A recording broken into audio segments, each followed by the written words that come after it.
Green Party campaigners say their success in last month's elections has put a new focus on the environment in North East town halls.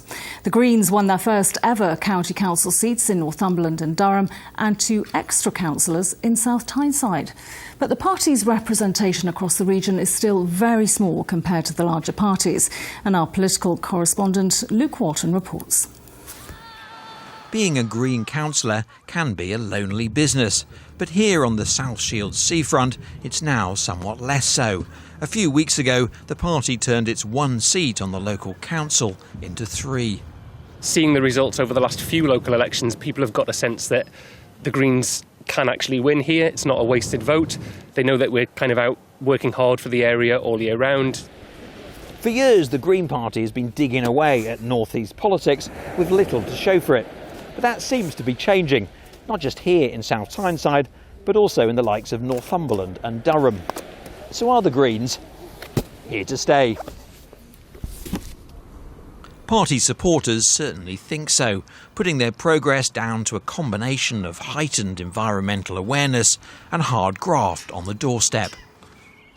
Hello. Hiya there. How are you doing? You all right? Yes. Yeah, With the sort of growing numbers of Green councillors in the North East and across the country, that people are saying beyond this sort of cliched of the sandal-wearing, bearded type that you may associate with the Green Party. Are people voting for you because they care about climate change or the planet, or just because they want a decent councillor? Well, it's a mixture of feelings, really. But if you look, we have the most fantastic beach, second to none. And obviously, you know, coming back, you get a lot of plastics and all sorts. In truth, green ripples across the region are not yet a political wave. Even after a handful of gains, the party still has a relatively small number of councillors. In South Tyneside, it was Labour seats that turned green, but the area remains a red bastion, its Labour leader playing down the threat posed by the challenger. The Greens vote wasn't up in all wards. I mean, the ward that I represent, the Green vote was actually down.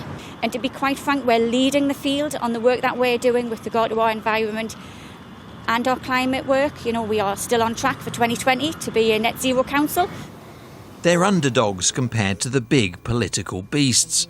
But the Greens insist their progress is putting not just their party, but the wider fate of the planet in the spotlight. Luke Walton, BBC Look North in South Shields.